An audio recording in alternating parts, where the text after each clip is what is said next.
Welcome back to another interesting tutorial about your Windows PC settings. And in this video, I will show you how to show emojis in your Windows 11 PC. Let me show you how.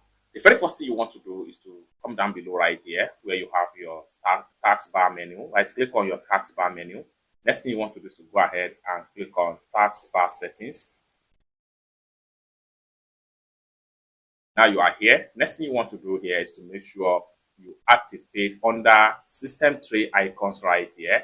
Make sure you open it and then come to the emoji and more. Go ahead and click on here and make sure you click on always right here. So once you click on always right here, then you have your emoji button right here. So you can easily click on the icon right here and this will show you all emoji available in Windows PC, just like what you see right here. So you have different emoji.